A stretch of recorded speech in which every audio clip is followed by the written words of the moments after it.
બધાને ભીખુભાઈ ખુમાણના રામ રામ. મારે એક ફોન આવ્યો હેમભાઈ શેખવા, બગસરા મેઘાણી હાઈસ્કૂલના નિવૃત્ત પ્રોફેસર, કે ભીખુભાઈ કાઠી દરબારોના જૂના રિવાજો મુજે ની કાંઈક વાત કરો, જૂના રીત રિવાજો. તો ભાઈ આપણે વાત નહીં પણ વાતું કરીશું. એક વાત નહીં પણ એવી ઘણી વાતો કે એની મારી પાસે ઘણા નીતિ નિયમો હતા. પણ પ્રથમ આજ મને કે પ્રથમ કાઠી દરબારોની લોકી પ્રખ્યાત હતી. લોકી એટલે કે મૃત્યુની પાછળ માણસ રોવે એને લોકી કહેવામાં આવે. અને આપણે લોકી તરીકે જ વાત કરશું કે કોઈ પણ મૃત્યુ થાય ત્યારે કાઠી દરબારની માલપા 80 વર્ષના વૃદ્ધ થઈને ગુજરી જતા તો પણ લોકી કરતા. પણ એની પાછળના કારણો હતા.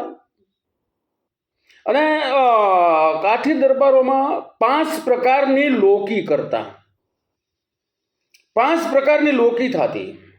પ્રથમ, કોઈ વૃદ્ધ ગુજરી જાય તો એની લોકી, કોઈ સ્ત્રી ગુજરી જાય તો એની લોકી અલગ હોય, કોઈ અઘટિત મૃત્યુ થાય તો એની લોકી જુદી હોય, કોઈ નાનું મૃત્યુ થાય, કુદરતી મૃત્યુ પણ નાનું, ઉંમર નાની હોય તો એની પણ લોકી જુદી.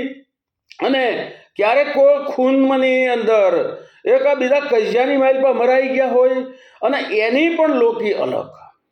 એની લોકી એવી કરતા કે જાણે ડાયરાની માઇલ પર બેઠા હોય તો એને પણ જનૂન ચડી જાય એવી તો લોકી કરતા. એની માઇલ પર શબ્દ પ્રયોગ એવા કરતા, કારણ કે લોકીની માઇલ પર એવા શબ્દ પ્રયોગ કરતા. એટલે એવા શબ્દ પ્રયોગ કરે કે માણસને જનૂન ચડે. એટલે એવી લોકી ખૂન ખરાબા થતા ત્યારે પણ કરતા. પછી કોઈ નાનું મરણ હોય તો એની લોકી એવી કરતા કે જેથી કરીને આખા ડાયરાની માઇલપા માણસો બેઠા હોય એ તમામની આંખમાં આહું આવી જાય અને એટલો બધો વિયોગ થાય એવી એ લોકી કરતા. કોઈ વૃદ્ધ મૃત્યુ થયું હોય તો એની પાછળ લોકી કરતા, પણ એ લોકીની માઇલપા એની પાછળ નતા કરતા. તો સમજવાનો પ્રયાસ કરજો કે એ વૃદ્ધ જે ગુજરી ગયા એ તો ભાગશાળી કહેવાય, એની પાછળ લોકી ન કરતા. પણ લોકી એટલા માટે કરતા કે એ ઘરની અંદર, એ વંશની અંદર કોઈ પણ નાનું મૃત્યુ અગાઉ થઈ ગયું હોય, કોઈ અઘટિત ઘટના અગાઉ ઘટી હોય તો એની લોકી કરતા. એને યાદ કરતા 20 વર્ષ પહેલા, 30 વર્ષ પહેલા એવું મૃત્યુ થયું હોય, નાનું મૃત્યુ થયું હોય તો એની લોકી કરતા. અને ખરખરો પણ એનો કરતા કે ભાઈ આ બાપુ ગુજરી ગયા કે મા ગુજરી ગયા તો એમ કહેતા કે એ તો ભાગશાળી, પણ ફલાણા ભાઈ આ જે પહેલા વી ગયા એનું આપણને દુઃખ થાય છે એ એની લોકી કરતા. આવી રીતે પહેલા તમામની લોકી એ 5 પ્રકારની લોકી કરતા.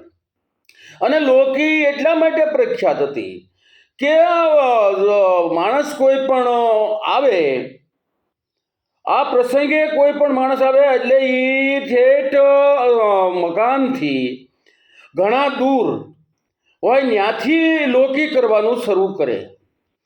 અને એ લોકીના શબ્દો સાંભળે એટલે ડાયરાની માઇલપા હોય તોય ભલે અને ઓરડાની માઇલપા બેરાવું હોય તોય ભલે એ તમામને ખબર પડે કે આજ ભાઈના મામા આવ્યા, કોઈ હાહરવેલ આવી, કોઈની આહારવેલ આવી કે માસ્યાઈ આવ્યા.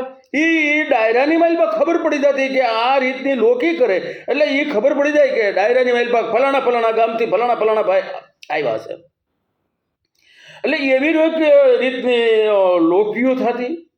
અને એટલા માટે એટલી પ્રખ્યાત લોકી હતી ને, એટલે તો જોગીરાજ ખુમાણ જ્યારે દાદભાને ખરેખરે ભાવનગર ગયા અને ત્યારે બીજા બધા તો રોતા ન આવડતું હોય બીજાને અને આ જોગીદાસ બાપુ દાદભાનો એ રીતની લોકી કરી કે જેથી કરીને ડાયરાની માઇલ પર બેઠા હતા ભાવનગર મહારાજ પોતે, અને એને ઊભા થઈ અને હામાં આવ્યા કે આ જોગીદાસ સિવાય આવી લોકી ન થાય.